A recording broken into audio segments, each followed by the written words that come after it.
પાટણ જિલ્લાના સરહદી વિસ્તારના સાંતલપુર તાલુકાના સરપંચો સાથે સાંતલપુર પોલીસ સ્ટેશન ખાતે પરિસંવાદ કાર્યક્રમ યોજવામાં આવ્યો।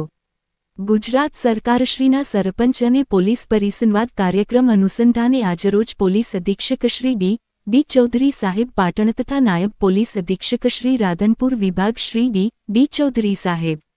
નાઓની અધ્યક્ષતામાં પાટણ જિલ્લાના સરહદી સાંતલપુર પોલીસ સ્ટેશન ખાતે સરપંચો સાથે સરપંચ પોલીસ પરિસંવાદ કાર્યક્રમ યોજવામાં આવેલ, જેમાં પાટણ જિલ્લા પોલીસની કામગીરી વિશે માહિતી આપવામાં આવેલી તેમજ સરહદી વિસ્તારના અંતરિયાળ ગામોમાં કાયદો અને વ્યવસ્થા વધુ મજબૂત રીતે જળવાઈ રહે અને મહિલા અત્યાચારના બનાવો તેમજ હાલમાં વધી રહેલ સાયબર ક્રાઇમના બનાવો બાબતે જરૂરી માર્ગદર્શન આપવામાં આવેલ અને પોલીસ દ્વારા પોલીસ સ્ટેશન ખાતે કાર્યરત સી ટીમ દ્વારા મહિલા જાગૃતિ બાબતે કરવામાં આવતા કાર્યક્રમો તેમજ કરવામાં આવતી કામગીરી, પોલીસ સ્ટેશન ખાતે કાર્યરત સાયબર ક્રાઇમની ટીમ દ્વારા સાયબર ક્રાઇમ લગતના ગુનાઓ અટકાવવા માટે કરવામાં આવતા જાગૃતિ માટેના કાર્યક્રમો તેમજ આવા ગુનાઓ કઈ રીતે અટકાવી શકાય અને આવા બનાવો બની ગયા બાદ શું કાર્યવાહી કરવી તે બાબતે વિસ્તૃત માહિતી આપવામાં આવી।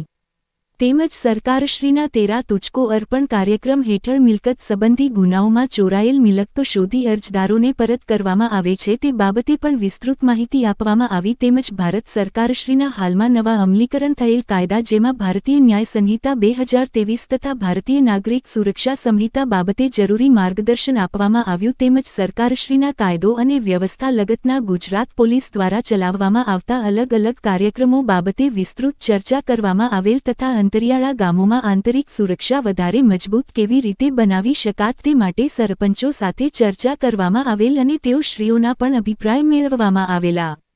આમ ગ્રામ્ય કક્ષાએ કાયદો અને સુરક્ષા વધુ મજબૂત બને અને કાયદો અને વ્યવસ્થા જળવાઈ રહે તે બાબતે વિસ્તૃત ચર્ચા કરવામાં આવેલ છે।